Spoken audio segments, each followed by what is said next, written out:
So let me talk about these bilstein shocks just a little more. We're going to do probably one final video to combine some information. But I believe these are the B6s. This is on a Honda CR-V. And let me just outline it if you've never changed these. Generally get it up on jack stands. I believe you got a 12 millimeter for this brake line. You got two of these, which are a 19 on one side, and I think the other side's a 21 maybe. Notice this R on the strut itself at the top up there. You'll have a R. Just line them up.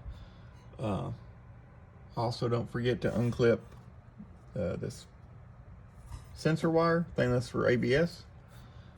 And this, you got 5 nuts at the top, and this slides out. Oh, don't forget your sway bar end link. Sometimes on certain cars you got your tie rod end up here, like on the Element. This one has the sway bar end links. You just have to take off one side and leave the other.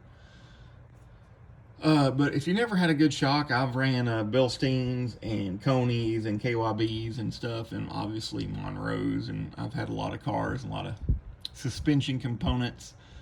Used to do a lot more performance-oriented stuff. But anyway, I was tired of the stock ride. And so you definitely, if your CR-V, it's older than, I would say, 3 years with greater than 60,000 miles, you're going to be happy upgrading these. This is something you can do yourself. It was a little frustrating, not gonna lie. I could do it a lot quicker now, but I hadn't done struts in quite a few years, and it's just, the fasteners, get stuck, soak them in PB Blaster, things of that nature. But these Bilsteins, they're just nice. You're talking about really nice. Even with stock springs, I didn't lower the car or anything. These struts are just amazing compared to stock. I done got rid of the stock ones, or I would show you. I'd push them in. They didn't have much rebound left, and fluid was squirting out. So that's an easy way to tell you got bad struts, especially when you see the fluid leaking out of the strut or the shock. I did all 4. I highly recommend that. So that's something you're thinking about. I would not hesitate on these. You can get the ones with the spring, but they didn't have the Bilsteins. They had KYBs, and I really wanted to try the Bilsteins. And it does take a couple hundred miles for them to settle in. It had so much pressure the first night I installed it out on my driveway. It left 4 spots where it was pushing down so hard on the tires. Keep in mind, your braking is, greatly affected by your struts.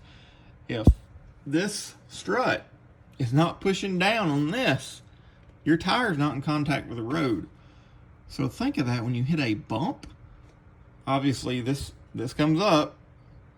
You want something to push the tire as quickly as possible with maintaining a decent ride back to the pavement for traction, right? I don't think people realize how much a strut contributes to their traction, especially in bad conditions. And then braking, if your struts can't transfer all the energy, the braking suffers up to 20% they say, 30%. I would believe it. You change struts and you think you almost got a new car. Everybody I know of in my circles really neglects struts and never changes struts. Why? Because they cost money. Nobody wants to spend money. Everybody wants to drive a car and not spend money. Hey, I get it. I don't want to spend money, but I want to drive a car because I don't live in a location where we have good public transportation, so I have to have a car. And I want that car to perform and keep friends and family safe while in the car, so I want it to provide maximum traction. So you want good tires and good struts. So if you go out and spend the money for struts and tires, your life will be changed. Now, just to give you an estimate on price, struts and tires. I did the struts myself. I got these Michelin Cross Climate 2s we've been talking about. Probably going to do one more video on them once I get some miles under them. Just them two things alone was right at $1,500. Yeah, that's a lot of money for an old car, but it's cheaper than $40,000. I'm going to be safer on the road. I'm going to be able to swerve and miss something in the road now and probably not lose control because I have good struts. Just thought I would mention that, guys. I don't have any links, for affiliate or anything. It's just I'm trying to get you safe on the road. That's my goal, is to get you safe on the road. So check out your struts. Look at them. See if fluid's leaking. If they have more than 60 or 70,000 miles, probably no point in checking them. Just buy new ones, right? Nobody wants to. I get it. I'm just letting you know, in my experience in life, it's better to go ahead and buy them and be safe. Remember to like, subscribe, and to share. Thank you for tuning in to Robin Hood Gear.